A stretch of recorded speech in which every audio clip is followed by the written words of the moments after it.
What if we're actually feeding our bodies poison on a daily basis that can do just as much damage to our brains as we get older? Starting hormone replacement therapy at age 65 or older has been linked to 38 to 48% increased risk of dementia in several major studies. High sugar diets are associated with an increased risk of Alzheimer's disease. I am actually not sitting myself up on a pedestal saying that I'm any better than you are. I'm just trying to give us a little bit of a reality check. That we as a society are so addicted to the quick fix. When are we going to be responsible for ourselves and our own bodies and our own lifestyles and not rely on medicine so much? What if there's another take on this? Hello, and welcome to the Menopause Mind Shift Self-Love Podcast, where we are having real, honest conversations for women who are ready to write their own menopause story. I am your host, the menopause queen, Lisa R. Triggs. I'm a menopause mindset expert, menopause speaker, and best-selling author. Today, I want to talk about something that I'm seeing all over social media.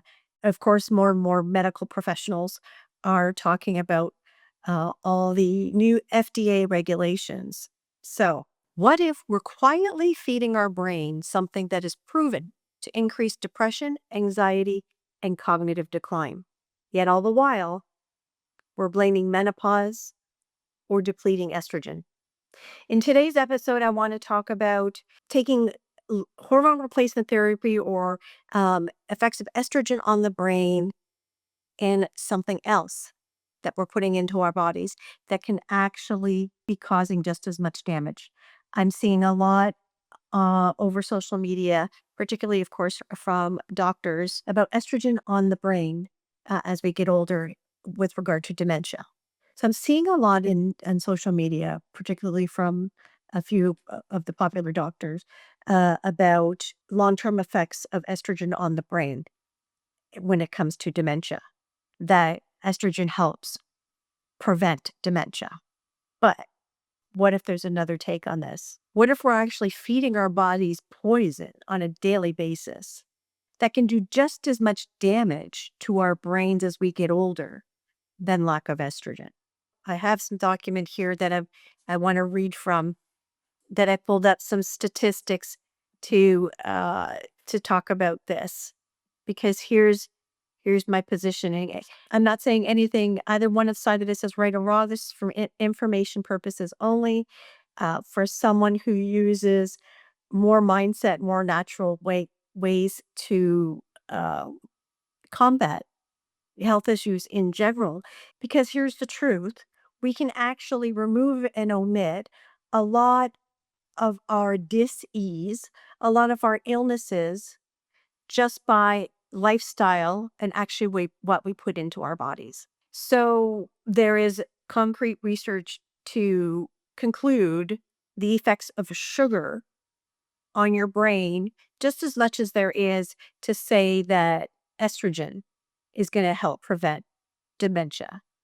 Okay, so, all right, I'm going to begin with the hormone replacement therapy. Here's what I found so far.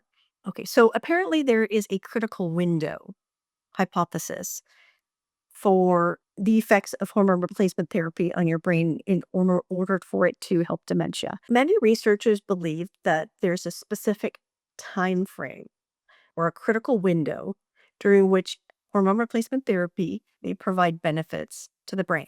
Early initiation is the first. Studies have found that women who start hormone replacement therapy in midlife, specifically within 5 years of beginning menopause, they may have a 20 to 32% lower risk of developing Alzheimer's later in life. Late initiation, so conversely, starting hormone replacement therapy at age 65 or older has been linked to 38 to 48% increased risk of dementia in several major studies, including one for the Women's Health Initiative memory study. Okay, so that's interesting to know. So doctors don't tell us about that part of the study. We're just saying, oh, the FDA has now, removed the black box on this, which means you can take it for a longer time. Okay, here's some key influencing factors on these studies. The impact of hormone replacement therapy on brain health appears to be highly personalized on several variables.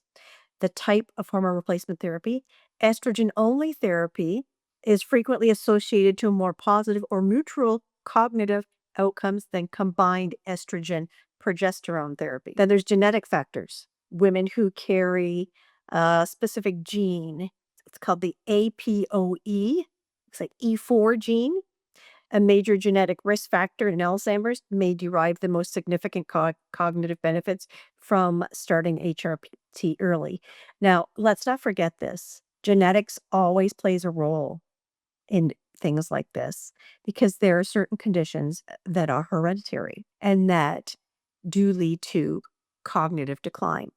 So we want to actually do your own research on yourself, your own DNA, your own family medical history to know what you're dealing with so that you know what to do in life in order to be able to combat, correct, or just to be able to live your best life possible. Method of administration. Some evidence suggests that transdermal patches may have more favorable effects on the brain than oral pills.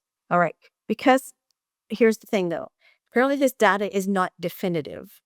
Major health organizations, including the North American Menopause Society, advise that hormone replacement therapy should only be used primarily to manage menopause symptoms like hot flashes rather than solely for dementia prevention. Now, to be able to go on hormone replacement therapy in order so that you're going to protect your brains because you're going to have higher estrogen levels for longer, and that's going to prevent dementia.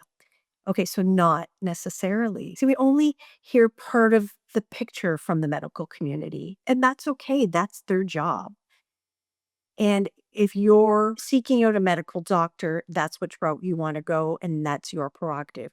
I'm here to give you an alternative perspective because that's what I do. Here's the other key factor that I wanted to bring up that also affects the brain and causes dementia, causes cancer. It's actually one of the major killers in our lives, in our diet, but yet we do it all the time. We're addicted to it. Sugar. And I'm guilty, right? It's a guilty pleasure. It's sugar, instant gratification. It has addictive properties. We want the fix, but it's so bad for us. All right. So, okay, some statistics now for effects of sugar on the brain. Mental health impact is the first. In a study of 23,245 individuals, found that 23% increased risk of mental disorder like depression, anxiety in high sugar consumers. Don't forget there's also diabetes, obesity, so many other factors that go along with this, not just brain function, but you don't realize that. We don't realize that if you're actually feeling depressed, take a look at what you're eating. What we put into our bodies affects it. And sugar is one of the main culprits for so many things, right? Addiction and reward circuitry triggers the release of dopamine, stimulating the brain's reward system. Addiction like cravings, behaviors often leading to reduced cognitive control and increased impulsive reward-driven behavior. Cognitive decline in neurodegeneration. This is really big, and this is where it coincides or where the comparison is or where the link is. High sugar diets are associated with an increased risk of Alzheimer's disease and other forms of dementia, often called type 3 diabetes, due to insulin resistance in the brain. Neuroplasticity in the brain structure. Long-term consumption can impair neuroplasticity, potentially causing atrophy in the hippocampus or memory issues, basically, in the frontal lobe in English.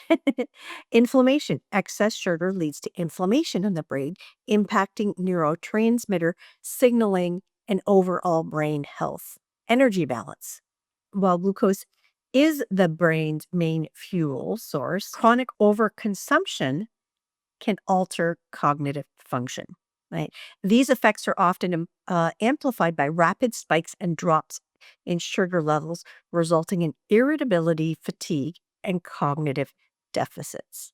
So, current scientific evidence regarding whether hormone replacement therapy helps prevent dementia is mixed and inconclusive and is not currently recommended as a preventative treatment for the disease. While some studies suggest potential neuroprotective benefits, others indicate increased risk depending heavily on the timing of initiation and the type of hormones used. So for me, this is something to really think about. And like anything else, there are pros and cons because we're talking about a medication that you could potentially be on for the rest of your life and lifestyle choices.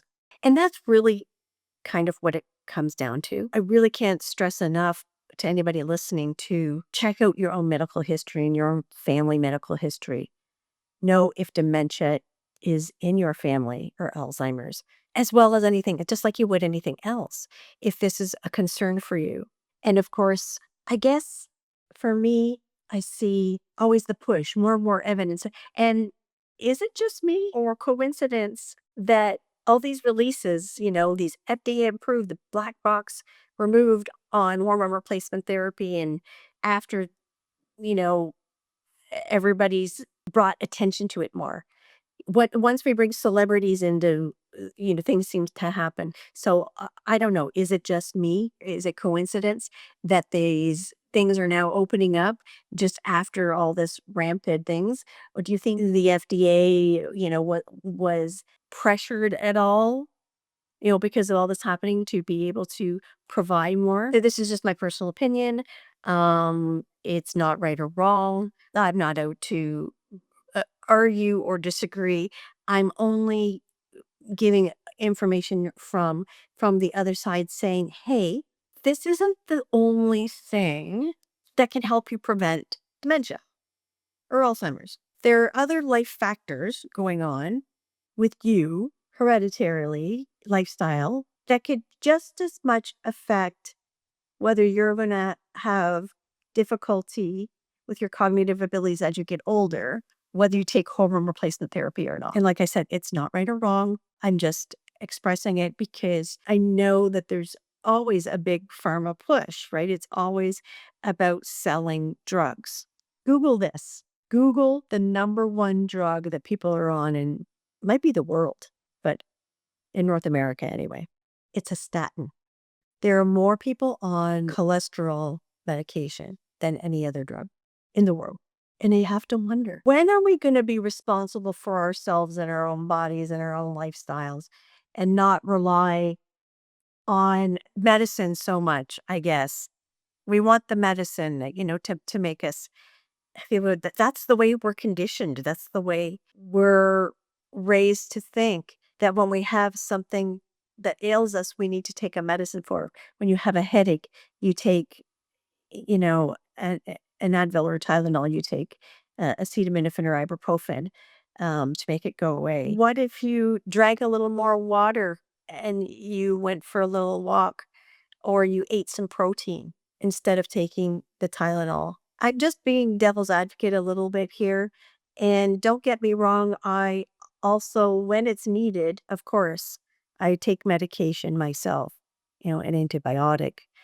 Um, I have been on antidepressants for a while. I did use hormone replacement therapy. So I have done that. I'm not, and I have been there just like you. I'm not holier than thou.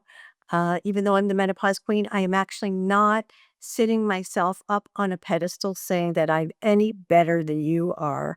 I'm just trying to give us a little bit of a reality check that we as a society are so addicted, right, to the quick fix, to what pleases us. And you have to wonder if it actually goes to something deeper. Are we that unhappy with our lives? Are we, that we need to the sugar fix, things like that? And again, don't get me wrong, I'm guilty of that as well because I'm human, but I'm conscious of it. So that's one thing. I'm making an informed choice when I do, but when I really stop to think about it and I read this material like I was just reading today, it actually is a little scary. And it makes me really want to focus on my health even more so that I don't get caught up in all that, so that I am able to maintain cognitive health. I also know that another way in order to maintain cognitive health as you get older is to keep your brain active. Don't be a couch potato and sit there and watch TV all day long. Once you're retired, read, stay active. Those are the best ways to actually live longer in life. Since I live in a household that's gluten free, because my husband has celiac disease, we know that it's actually the best way to shop is the outer side, the outer rim, if you will, of the grocery store, because that's where the fruits, vegetables, meats, dairy, so forth things are. It's the things that are all in the aisles in between that aren't necessarily great for us. And we could go on and take this conversation into um, other factors if you really want to talk about health. And then there's cleaning products, things we breathe in and scents and odors and even laundry detergents and things like that. There are actually so many chemicals in our lives today that harm our bodies, even affect our hormones, that have longer term effects on us when we're subject to it for long periods of time. There's ads now about toilet paper causing ovarian cancer, vaginal cancer, and things like that. There are so many things that we can do for ourselves that don't involve having to take hormone replacement therapy. So the focus of today was sugar on the brain in comparative to having continued estrogen levels. For me, it's comparative. You'll have to let me know if it is. One thing I do know that's been beneficial to me to keep my cognitive ability alive and well is writing. So that's why when I designed the Menopause Mind Shift Unleash Your Inner Queen Self-Love Journal, it was for all of us in menopause in mind. It's specifically created for us to be able to remind us of the things we love about ourselves, the queen you are, boldless, fearless. And this baby's 7 by 10 and 220 pages. So it's not your typical journal that we get that just has blank pages. There's prompts. It's specifically designed. There's instructions at the beginning to how to use this journal properly in order to be able to be your best. And one of the ways that you can help your brain too is to keep that stress levels low. Stress isn't good for your brain either. It depletes your cognitive function. So getting things out of your mind and remembering what's good in your life and what you're grateful for is a great way to be able to maintain your cognitive function. And don't forget there's a self-love travel size journal as well for when you're traveling.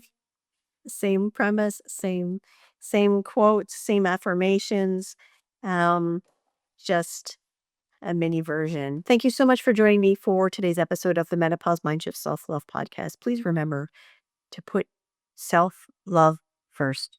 Bye for now.